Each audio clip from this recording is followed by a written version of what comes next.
see Dienzio or T-Tigers moving down to the captain position to allow him to play the Saw, unless we get a Saw port coming out, in which case I don't think you're worried about banning away a Saw port.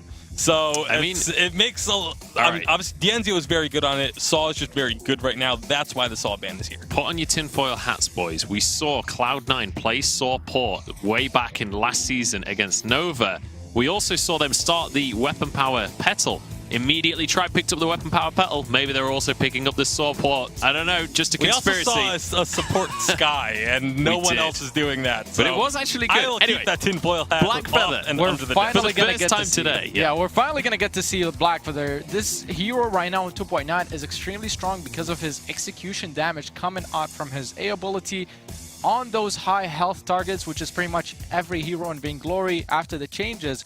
Finally, we're going to get to see him. This is most likely going to be in the jungle, however, because they already have the petal. I mean, they can't flex it and put petal in the jungle SCP and put Black Feather in the lane, so they can go different ways with it. I just, based on the playstyles of the players, would much rather see the weapon petal with I Love Joseph on the Black Feather in the jungle, so hopefully that's what we do end up getting. For the side of Tribe now, though, they have definitely their work cut out for them going into those two carries. Like, trying to figure out what you want. Obviously, the Vox, very safe pick, can work well into just about anything, can work well with just about anything. So a very safe, very kind of baseline pick there with the Vox. I mean, to be honest, it's also a very smart draft coming from C9 because it denies the cruel pick that we know is so strong. Why? Because Petal is already picked and can't go against him in the jungle SCP. We saw earlier G2 on the European side when they went up against Petal, they were forced to flex the lance into the jungle. So that denies the pick. It's a smart draft coming from C9. Now the cruel, the Reza gets picked for Tribe. We saw it earlier on T-Tigers. He's doing extremely well on it. It's actually a very similar comp. The only difference is Vox is replacing Petal in that carry role. I can expect the same result, perhaps, if they're able to execute it as well. All right, so where do Cloud9 go from here if they want to try and beat this composition pick? Oh, I think they just need to go for one of those big, beefy supports. Churnwalker would be actually not too bad into this. I would love to see it, but I was going to say Arden or Lance are the go-tos right now because they just are so strong with just stacking health. They have so durable in the fights, and that's what you need here. I mean, Arden has been basically 100% pick ban across the course of today. He has risen in popularity exceptionally. I mean, he's always been in the meta, at least on the edge, but today, across the course of our games, he's been incredibly popular. How are we expecting this one to go then? Because we don't have the Koshka this time, we still got the Reza. Are we still going to see that same level of early aggression out of both of our teams here? I mean, Tribe, I think I'm going to play very aggressive. C9, on the other hand, they're going to play a little bit more reserved, try to scale the CP Black Feather, pick him up a few items, and then start sieging in the lane. One thing we haven't touched much on is siege compositions are actually a lot stronger now because wave clear is weaker in the game due to the changes that happened in 2.9. So if they're able to execute well, Tribe doesn't have too many things to fight back against with except for the Lyra. Yeah, very difficult to break a siege when you can't clear away those minions and they constantly remove the shields from your turrets, and it's very difficult to deal with the sustain out of a Lyra as well. We're just about ready to get on into this game, so let us know on Twitter who you are supporting. Right now, Tribe are 1-0 up, but with the hashtag Vainglory, you can let us know whether you want Cloud9 to even things up or if you want a full 2-0 victory for our boys in the blue, on the red and white, I think, are their colors. I don't know why I'm going into that one. It's time to pass it over to our casters. It's Dowsy and The Source as we jump into game number 2 for this one. We are still in the load screen, but we will be able to jump over into this game in just a couple of seconds. So, Dowsy and The Source, please take it away. No worries, Munchables. Got you back here to rescue you. I do have to issue a very public apology to Celsia. I am sorry. You are now the Mega Sub, not the Super Sub. My apologies, and I will make sure to use the appropriate titleage throughout the series as we do go on. Tribe are currently 1-0 up against North American champions Cloud9 here. I have to see if Cloud9 can fight their way back into this series, Source. Yeah, and I was taking a look at the standings. I didn't have time to do all of the necessary math. I'll leave that to Tasty Bacon to tell us where Tribe stands in terms of being able to possibly fight for that world spot. Although this is a great step in the right direction. I like the composition from the side of Tribe. They'll be able to be highly mobile once again. Mistakes were made in the backs there. Joseph has actually had to pop his healing flask. As you can see, it's currently ticking away bottom of your screen. Old School started up the Treant, and Joseph got stuck inside of it, meaning he was tanking all 3 creeps, and it's very slow clear, the CP Blackfeather and Petal at the beginning of the game. So that's a bit of an issue. Cloud9 may just decide not to fight this Elder Treant now because of it. However, T-Tigers also backporting means that they're not looking to fight either, so of course there's no way for Tribe to know that healing flask was used, but it looks like Cloud9 getting away with it for the most part at this current juncture. Yeah, that could have been really devastating if they'd gotten from that level 1 team fight, but T-Tigers decided to back and just pick up a pair of boots, reset everything, and now I think we're going to see a little bit of a slower pace from both sides, as I don't think I Love Joseph is going to want to pick a major fight until that healing class is back up, so we've got probably about a minute to 90 seconds reprieve before both teams really decide to tango.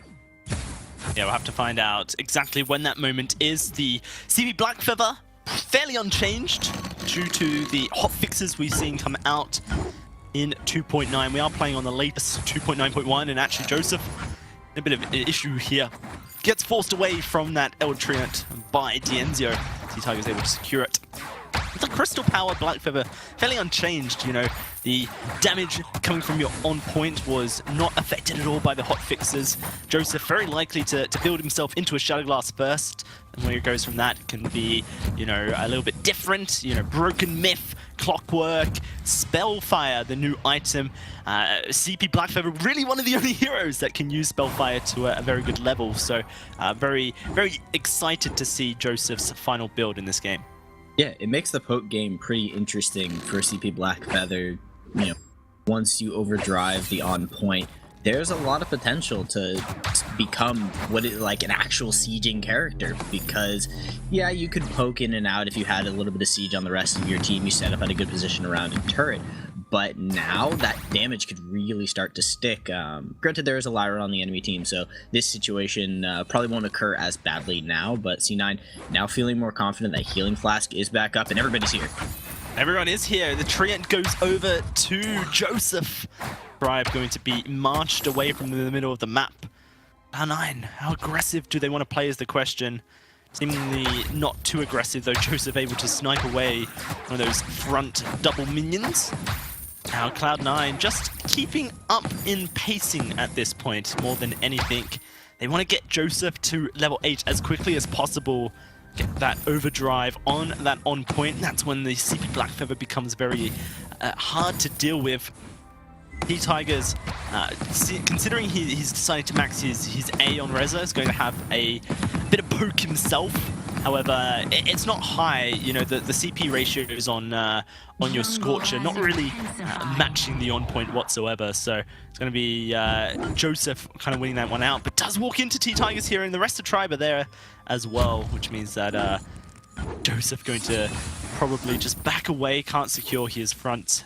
There will lose 44 gold for himself, but is going to be able to walk over and pick up, you know, a couple of items from the shop.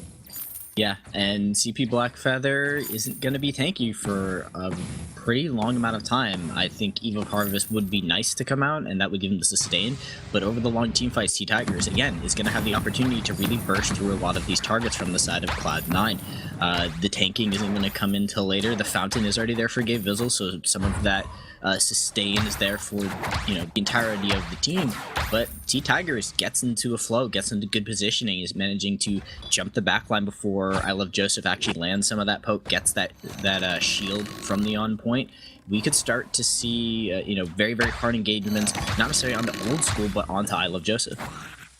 T-Tigers this time no longer rushing the Heavy Prism. Must have done it last game because he was against a Koshka who does that and wanted to try and match the build for build for himself. One of the issues I do see coming out of Cloud9 is that there's this Lyra once more in the hands of Zelsia, and we don't often see a Poison Shiv come out of a Weapon Power Petal, you know, opting in for the crit build to just try and delete someone once you get that 20% bonus weapon power damage from the trampoline and the extra range as well. So It's a bit of an interesting dynamic. Yeah, they won't be able to really stop the healing from Zelsia unless Old School decides to substitute power for a poison shiv. Cloud9 really going to have to make sure their coordination is on point here, Source, if they want to be able to delete a single target from the fold. Yeah, and that could also dictate some things into what becomes I Love Joseph's build. If they do need that burst, maybe going for the Eve of Harvest isn't really worth it. Maybe getting as much, initial, hard damage, that could really be the value that they're looking for. And, that could mean an earlier Broken Myth just so that they can, cut through any defenses that are there. And that could become a problem. Like I was saying, T-Tigers is going to have a little bit of that sustain with the Aftershock. He wants those longer team fights. I Love Joseph could be in trouble, and they're looking to chase him down. Lots of damage dealt in a split second there. The Shatter Glass does come out for Joseph, and he's so close from hitting his level 8 to overdrive the on point as well. T-Tigers, look at his inventory. Currently sitting on top of a Crystal Power Infusion, which is a very hefty investment early on in the game, but of course you can resell, sell back your Crystal Infusions for the full price if you wish to. So it's not something that T-Tigers is going to waste at this point. He's going to hold on to it for the first full-on 3v3 teamfight that Cloud9 and Tribe opt into, or will sell it if he needs to complete an item and basically get that gold back. But right now, everything's very even. None of these teams looking to aggress onto each other, and it's hard to tell who comes out better for this, Source, if it's Cloud9 or if it's Tribe. Yeah, I actually like the Crystal Infusion because it's going to give him that momentary team fight boost, and it'll also give him a little bit of shield, a little bit of armor, so that value comes in the middle of a team fight when, he wants to sustain out for just a little bit longer. He manages to use that as they get into a major engagement, and then he'll start building into one of his major items once he starts to build up significantly more gold. He's got a heavy prism, so he's probably about as strong as he's reasonably going to be. Yeah, maybe 500 gets you an extra crystal bit, but that's not going to complete an actual item. So I think it's pretty effective gold usage for the moment. We'll see whether or not they actually win that team fight, because if they don't, then that's 500 gold down the drain. Yeah, well, we do see that Joseph is matching blow for blow. Does have one of his own now. There it is, Infusion goes down, Gauntlet popped, Never Form Detonation going out, but Dienzio managing to heal on up. Can he survive? Found comes out, but it's not enough. T-Tigers needs to find Old School, but look at him falling down. It's a 2-kill advantage for Cloud9, and they're looking for the third. Zelsia, Mega Sub, trying to escape and should be able to do so, but Cloud9 gonna push down this turret. More than enough burst coming out from the side of Cloud9. They're able to, cut Zio down before the sustain really starts to take effect. I thought he might survive that. The fountain came through at that last possible moment to keep him alive. Maybe the healing, it looked like the healing could have been there, but there's more than enough damage coming out of I Love Joseph, and now that's going to be T-Tigers set significant gold behind. I Love Joseph can now go farm up the rest of his jungle with Old School, although Old School seems to be like, I think this is my jungle. This is jungle. That's how it works. Old School needing to keep up his gold per minute, known as Gold School for quite some time, just because he is one of the highest gold earners in the carry position in the world. Across the board, just really good at last hitting. You can see that coming through. Currently sitting above Dienzio by just a minor amount, and it's enabled by Gabe Vizzle, who will hold the way for him, catch it, make sure no CS goes missing. Once more we see this gold miner being started up. It's going to be an engage coming out of Zelsia. Everyone from Tribe dives deep, and oh no, Old School, can he escape? Never Form Detonation flies on out. He's looking for the blow up onto the pedal, and they're going to get it. Dienzio finds a kill, but loses his life. Now it's Joseph trying to escape T-Tigers as he dashes on forward, gets heals, gets so much sustain from Zelsia. Joseph will just back on out. A 1-for-1 trade that Tribe ultimately wins out on. However, there's nothing ready to take for it. Par, just a healing camp for themselves, will take that away and just cut away a tiny amount of gold income from Joseph. Old School had really good positioning towards the later half of that fight, was able to draw everybody pretty far in, but T-Tigers is starting to do serious damage on the Reza, and I Love Joseph. We were talking before the game that the differences in the junglers, it's a little bit of a skill matchup. I Love Joseph has to land the on points. Every time one of those misses, that's damage lost, that's sustain lost. So one or two of those miss over the course of a team fight, T-Tiger is pretty much all based around auto attacking. He has much more guaranteed damage, and one mistake is really starting to swing these fights back and forth. Either it's a little bit more damage on T-Tigers, or I Love Joseph isn't necessarily dishing damage out fast enough. So we'll see which team, kind of makes the next mistake. This feels very even, despite there being, a gold lead for the side of Cloud9. Currently, Old Joseph with the Heavy Prism and Eclipse Prism in inventory. Gonna be another fight breaking out, and Old School trying to escape T-Tiger and Dienzio. This pedal very squishy, but will find a single kill. Jumps away with the trampoline, finds two. Old School's a god. And now it's only Zelsia left alive for Tribe, as they are going to chase him down, but instead going to turn their attention to the gold mine. It's incredible to see Old School survive that. The crits were real. So much damage came through, and Zio was pretty much right next to T-Tigers.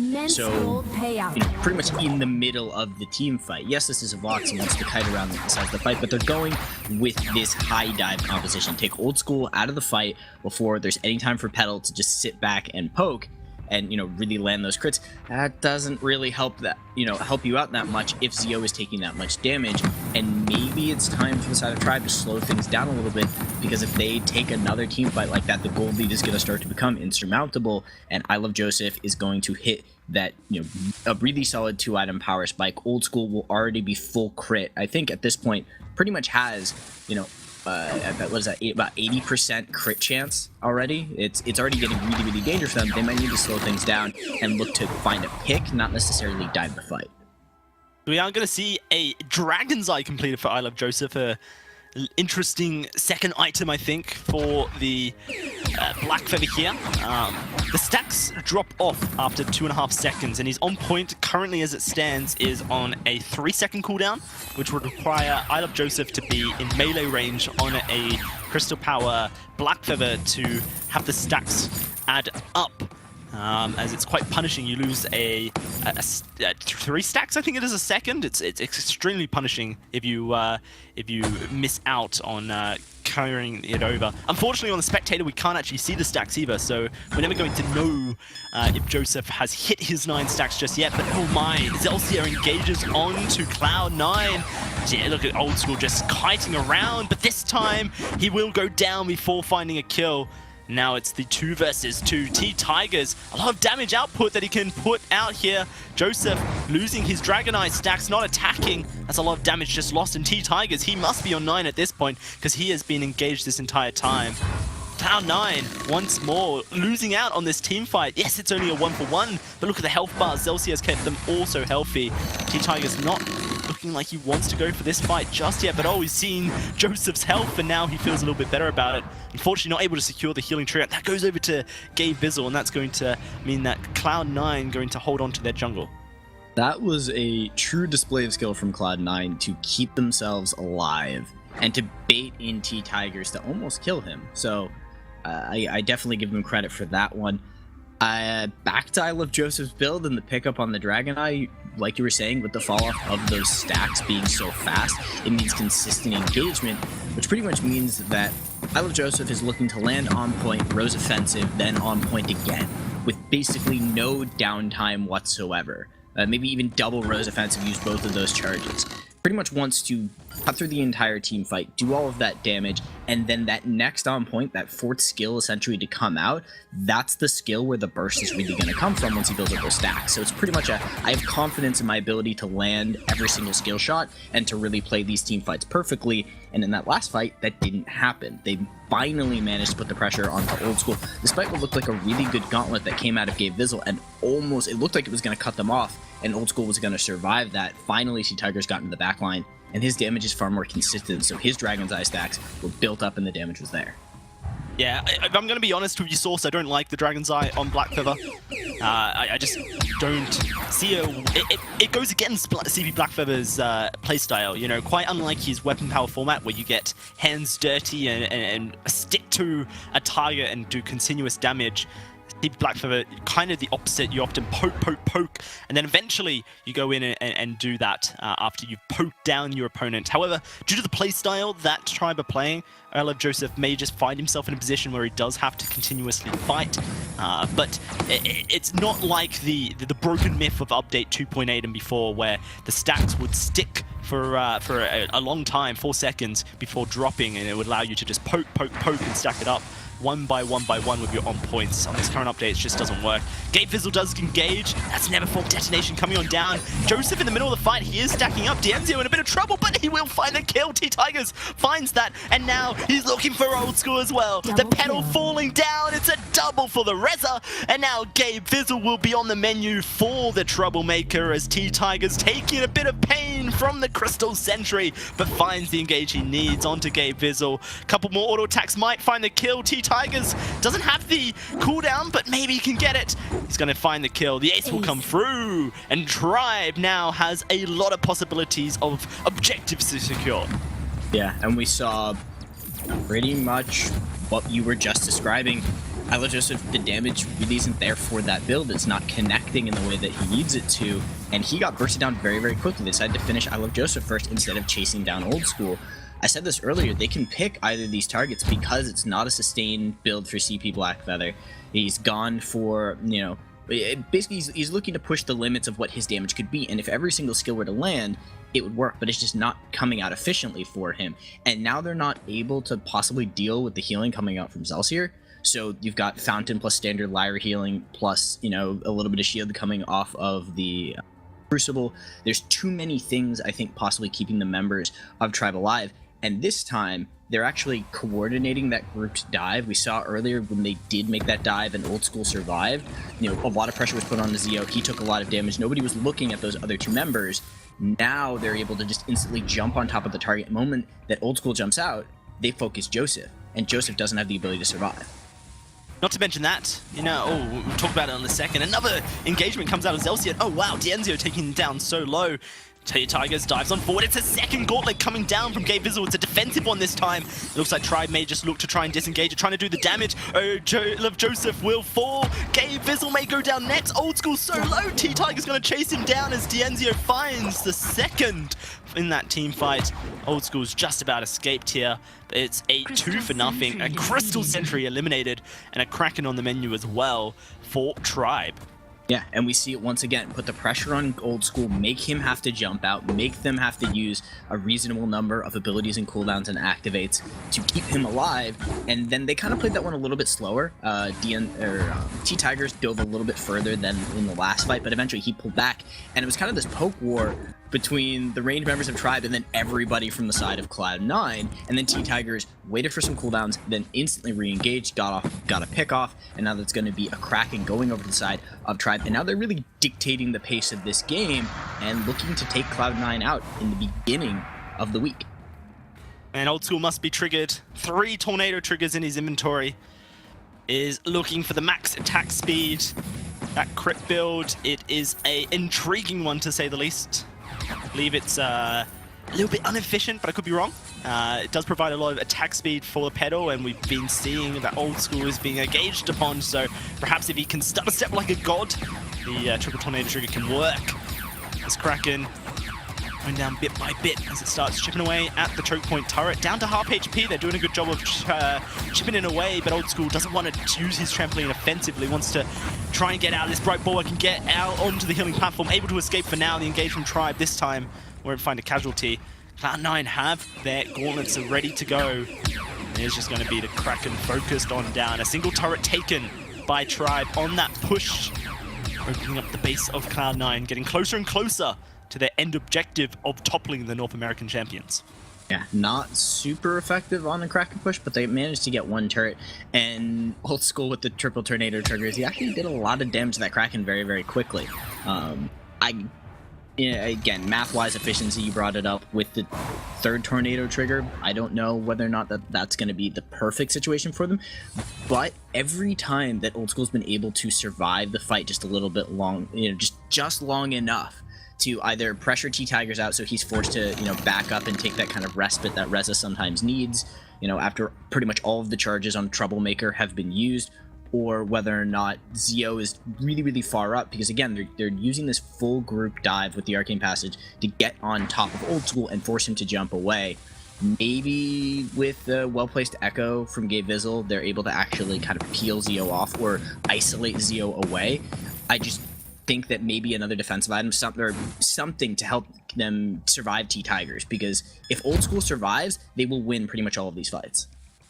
Well, we'll have to find out how it does come out. It's Gauntlet being placed, Silence going down, snares all around, Dienzio losing his life as we speak, but he is able to survive and Old School's now in trouble. Dienzio will fall, Old School will follow suit, it seems. No! A snipe comes through from Joseph, and Cloud9 2 for none. Zelsia now running. They've turned the tables here on the fold. Zelsia with his Arcane Passage up means that he's very safe to just run away, but Cloud9 going to return their attentions to the objectives and start whittling them away. The Kraken only seconds from respawning as well, but Cloud9 opting in for turrets at this juncture.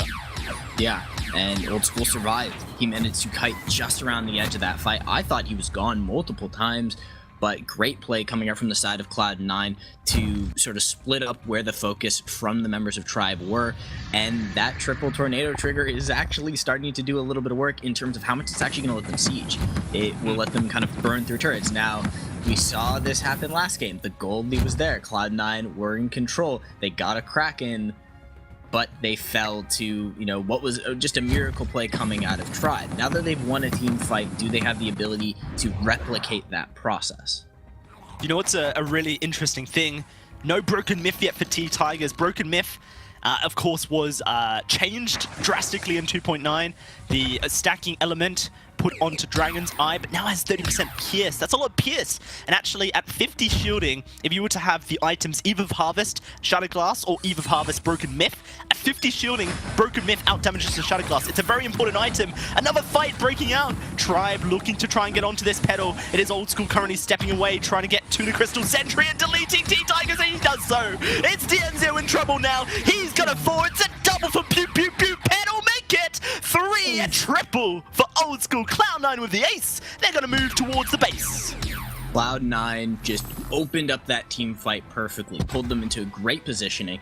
Gabe Vizzle had an amazing gauntlet. Just the way it was angled, it left them this small amount of space right next to the wall to have to deal with, or be inside the gauntlet, be in that cage. That opens things up for Old School to kite incredibly far back. It was over by the Crystal Sentry. It was a dangerous fight for the side of Tribe, and Cloud9 immediately answer back. That triple tornado goes pew pew away, and Old School will bring down the entire base in what is 10 seconds. Incredible. Incredible. 3 tornado triggers. Cloud9 bounce back. It's tied apiece 1-1. I think items will be focused on heavily. Personally, not a fan of the Dragon's Eye Reza. I think you need Broken Myth in your kit just due to the fact that Broken Myth is in fact very strong as soon as your opponents hit level 12 and have at a minimum 50 shielding each. However, we'll have to see how the